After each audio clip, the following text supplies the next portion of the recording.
Assalamualaikum warahmatullahi wabarakatuh. Tabi pun.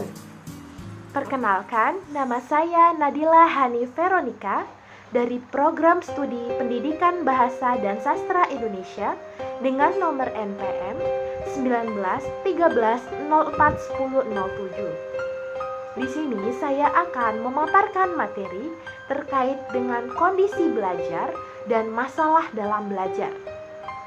Langsung saja ke pembahasan pertama, yakni pengertian kondisi belajar.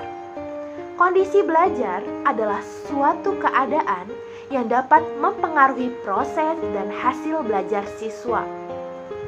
Definisi lain tentang kondisi belajar adalah suatu kegiatan yang terjadi pada aktivitas pengetahuan dan pengalaman melalui berbagai proses pengolahan mental.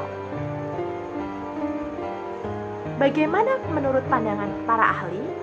Saya ambil menurut pandangan Ghane dalam bukunya Condition of Learning tahun 1977 menyatakan tentang accounts of learning in different from a different involvement being performed before and after being placed in learning situation. Terjadinya belajar pada manusia dapat disimpulkan bila terdapat perbedaan dalam penampilan atau kinerja manusia sebelum dan sesudah ia ditempatkan pada situasi belajar.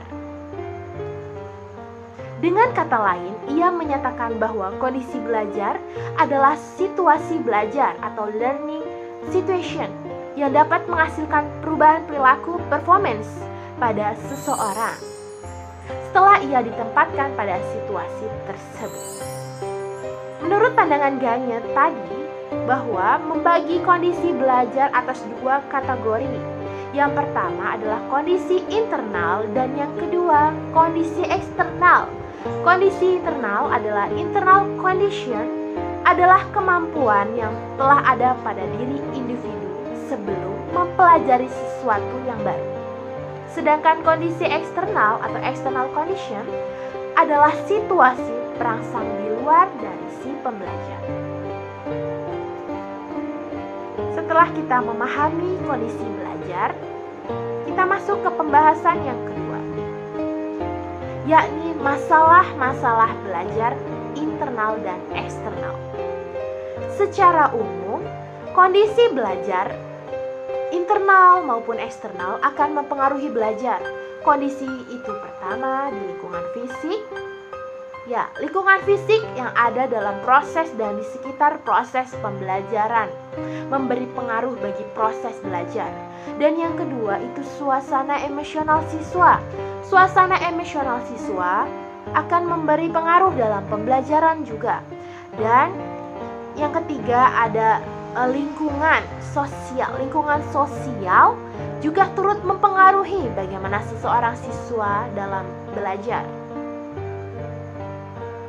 Dalam pembelajaran, problematika yang dihadapi di lingkungan sosial sekitar juga dapat dikategorikan berdasarkan internal dan eksternalnya.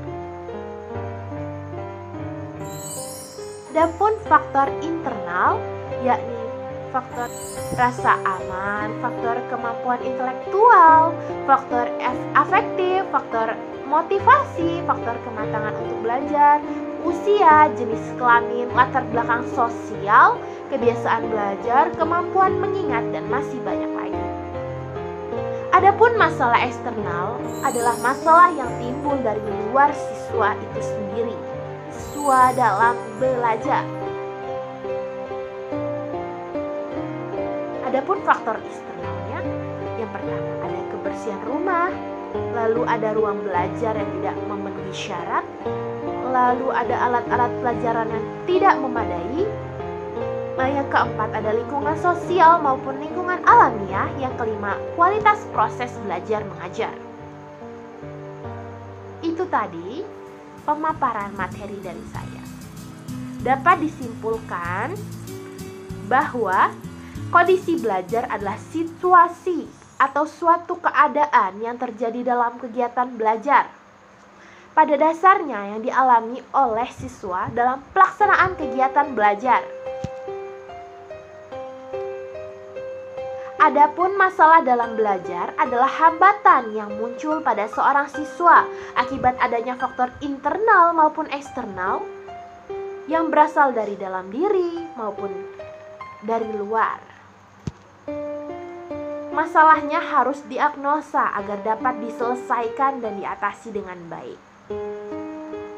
Dan mendiagnosa masalah belajar dapat dilakukan dengan 3 tahapan, yakni mengidentifikasi adanya masalah belajar, menelaah dan menetapkan status siswa, serta memperkirakan sebab terjadinya masalah. Setelah dilakukan ketiga tahap tersebut, pemecahan masalah dapat segera dirumuskan.